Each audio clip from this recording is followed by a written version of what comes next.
Well, Tom, what do you think of all this? It's very, very impressive. The securities of over 800 companies are traded here. The securities worth about $25 billion. I bet it wasn't always like this. Indeed it wasn't. I guess things have really changed around here since you were a newcomer. You make me sound like a 49er, an 1849er. Well, from what I've read, those days must have been very exciting. No doubt about it.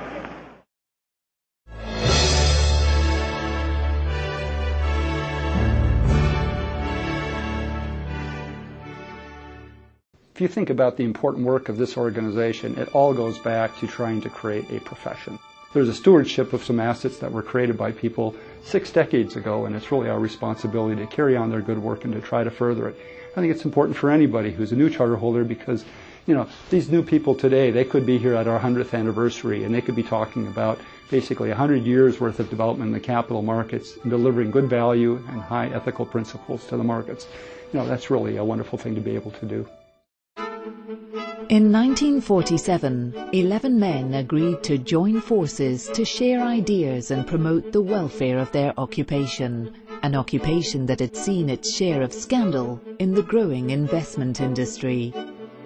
In previous decades, not only had the Depression shaken the very core of the public's faith in capital markets, but scandals such as the Insull case made national news.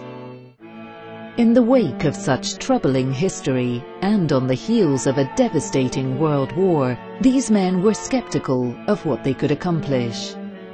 But as the world rebuilt around them, the 4 pioneer groups of the National Federation of Financial Analyst Societies, Boston, Chicago, New York and Philadelphia, set the foundation of a solid profession.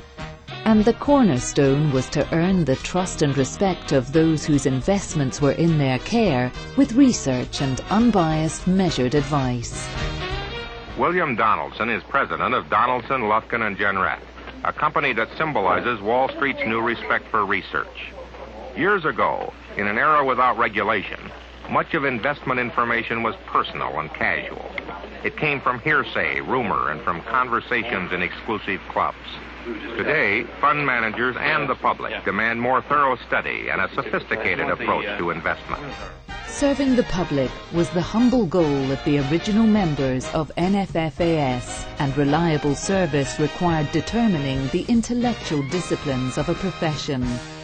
The pioneers of the Financial Analysts Federation, and many of you here tonight, have devoted a major part of your working time toward increasing the ethical standards for this new profession.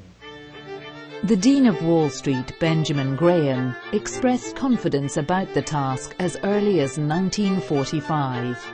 It takes no prophet to predict that once we surmount the initial hurdles involved in a rating for security analysts, the procedure will establish itself firmly and will come to be considered indispensable to the public interest.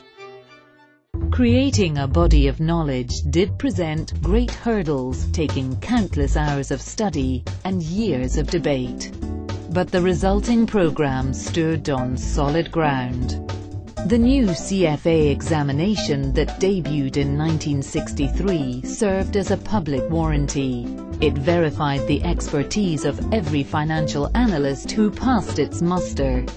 Dan Lufkin and Dick Jenrette and I decided that we would take the time to go back to school, if you will. And the 3 of us had all gone to graduate school. And I got to tell you, I learned a lot from the CFA exam when I took it, even after having been in business for a while and having gone to graduate school.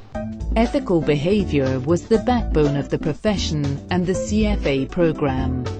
In 1964, the Federation spoke with a single voice on ethical issues that affected the industry. Adopted by all 35 societies, it became the most stringent set of principles in the industry. Although enforcement plays a vital role in building market integrity, there is, I believe, a higher calling, if you will, and that is to promote and encourage voluntary adherence to a high ethical standard to begin with. The example set by charter holders took hold in the industry at large, and notable investors cheered them on. Your customers may want you to follow, but I suggest that your real challenge is to lead and to teach. I urge you not to accept their standards as your own, but really to teach them to use a better standard as they go along. As more societies joined and the Federation expanded, new theories were proposed and old ones challenged. Over the decades, the Federation also consistently worked to help shape regulatory policies that advance the state of disclosure and investor protection.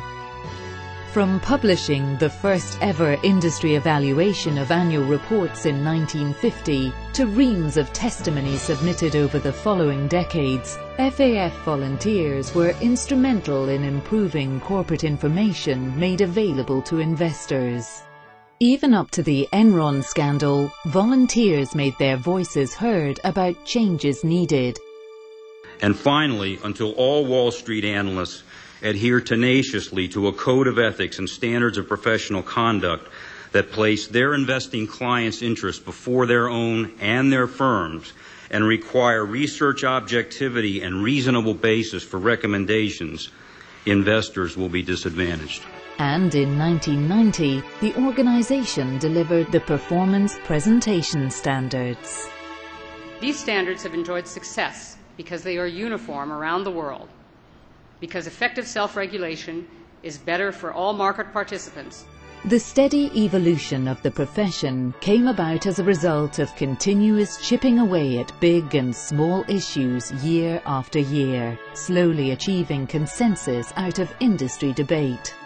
People are more interested in listening to us talk about ethical and professional standards now.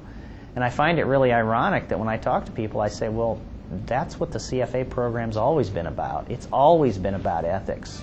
More than anything, the work of CFA Institute reflects the countless hours of volunteers selflessly contributing to further the profession and to better serve the needs of the investing public. But if you have, the right integrity and a view of really trying to serve those whom you're pledged to serve, whether it's the pensioners of the state of California or the shareholders of the Vanguard funds, if that notion is at the forefront of every single thing you do, at every single minute of every single day, I think you've got a fighting chance to make the system work. The story of the profession is the story of ideas generated and tested, of an education program developed and embraced worldwide. Today, almost 60 years on, CFA Institute is an influential advocate for investors of the world. The global scope of our mission and of our 90,000 colleagues is unparalleled anywhere. To lead the profession globally by setting the highest standards of ethics, education and professional excellence, this is our mission. Leading through volunteers the world over.